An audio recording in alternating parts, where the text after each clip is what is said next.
Days passed, and though I did not spy on the conversation between Jern and Garland, I noticed that Garland has been smiling from ear to ear during his practice with Claude recently. I forgot to breathe there for a little bit.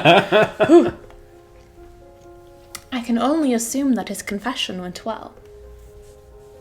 Claude took the patrol shift tonight, and as I lie in bed, I am restless. Every time I watch Claude practice with Jurian and Garland, I'm reminded of the palace, of Fritz. I wonder how Fritz is doing. Is he still practicing with the other knights? My thoughts darken as I recall the kidnappings. Claude had to save me every single time. He got injured saving me. Unable to sleep, I slip out of bed and make my way to the reception room. Waka, waka, waka, waka, door, waka, waka. The night air is cool and no one stops me from standing just outside of the margin.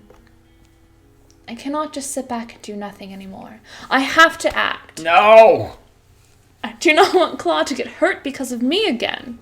Don't you leave the margin. Eventually, I see Claude approach. He looks tired and is moving more slowly than usual, but when he sees me, his lips quirk into a smile. Rosaria, what are you doing out here tonight, love? Love instead of darling. That's new. Hello, Claude. His face is dark red again. If you're using my real name, I suppose you've come to ask for something serious. How could he know that? I do need to ask something of you. Well, if you need a shoulder to cry on, I'm right here, love. What? Oh, is this not about... Never mind. I'm asking if you will be my instructor.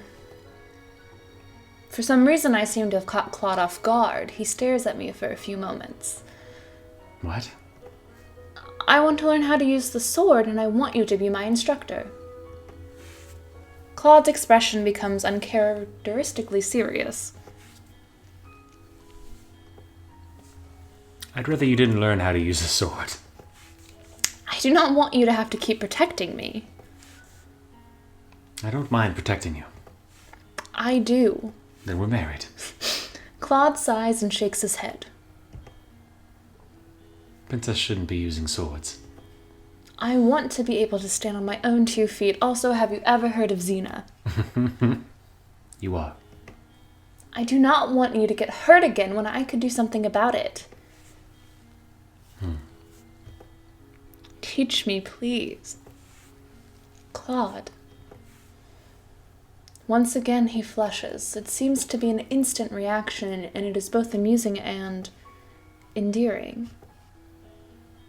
It won't be easy. I wasn't expecting it to be. Claude stares at me for a long time before finally letting out a heavy sigh.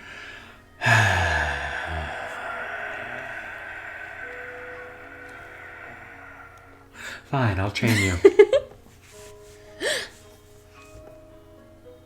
You won't learn in a day, but I can teach you the essentials. You can use one of the knight's training swords.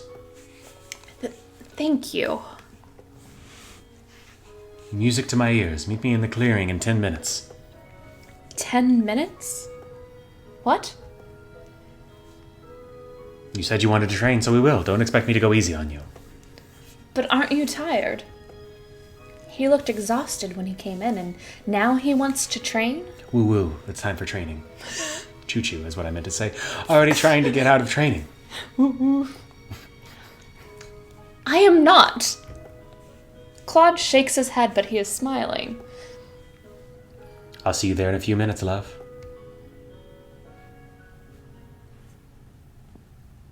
Moonlight spills through the leaves, illuminating the forest with gentle light. Long minutes pass, and as I stand in the clearing, I begin to feel restless. It isn't like Claude to be late. Is he tending to his injury? I hear a rustling in the leaves and turn immediately to see what the disturbance is, but the minute I do, I am pulled back by a strong force and my world goes dark. Before I can scream, I hear a gentle voice in my ears. Lesson 1, Rosario. When apprehended by an enemy that you can't see, remain calm and use your 5 senses to judge how to best get the upper hand. This voice is coming from right behind me.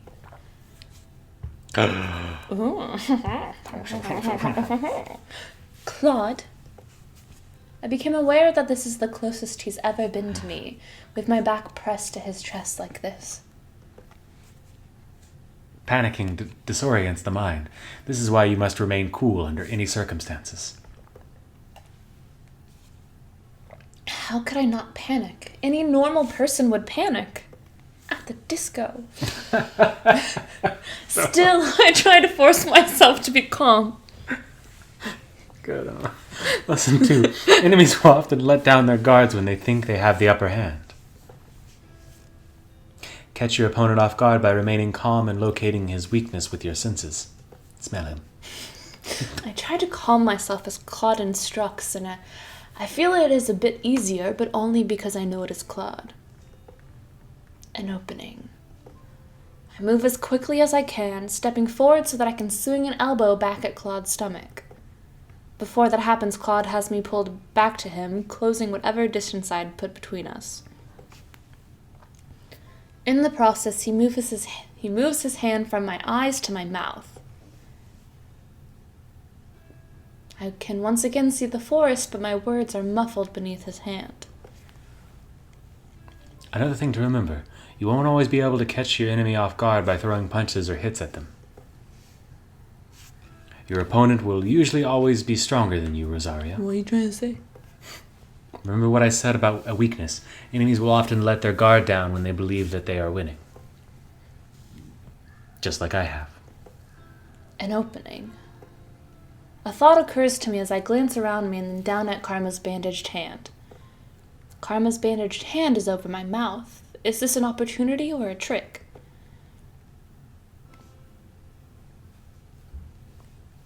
What will you do, princess? What kind of tactic would remove you from my grasp? Gonna have to bite his hand. Going to feel terrible about this, but I have to try. I try to shift my head to get enough space to bite down, and even Claude cannot hold me completely still as I squirm. Eventually, the hand over my mouth moves just enough for me to open my mouth, but I falter. I cannot bite the hand that I injured. Unable to do anything else, I mutely shake my head and I hear Cloud groan. Ugh. In one swift motion, he pushes me down to the ground, pinning my hands by my head as he frowns at me. You're not even going to try and find an opening? I glare at him. I'm not going to bite your hand. Bite my hand? I didn't even think of that. But you made it obvious. You put your hand over my mouth. I meant for you to try moving my hand. Pushing back a person's thumb usually causes their grip to loosen. Bite my hand, you're a monster! How was I supposed to know that? Experience is the best means of practice, as they say. I have a complaint about that particular lesson, but I withhold it. That was a pretty good attempt, love, but not good enough, I'm afraid. I wasn't expecting you to come at me like that. I was expecting sword practice. You weren't expecting a man to kidnap you in the alleyway, were you? I glare up at him, unable to say anything because he is right. You're oddly quiet. It is hard to find an opening to hurt you when you are not really my enemy. He does not move, but continues to stare at me. His face is close to mine. Close enough to... Close enough to what, exactly? We all know, Rosario! Rosario, do you trust me to protect you? That's not the point. I need to be able to protect myself. Because you're planning on investigating the witches on your own? No, I want to be able to protect myself because I do not want you getting hurt protecting me. Claude leans down and I can feel his hair at my cheek. For a few moments, everything slows to a stop, and all I can hear is my heartbeat and his slow breathing. Once you set your mind to something, you don't let go, do you? Claude pulls away from me before I can respond, and he's standing again, offering me a hand. Damn it! Brandon gets real upset when people don't kiss. They need to kiss! Let's get started with some sword work then. That's what I'm saying. The pleasant smile is back on his face. I can never tell what he's thinking at times like these. What are you really like, Claude? Ooh, shh.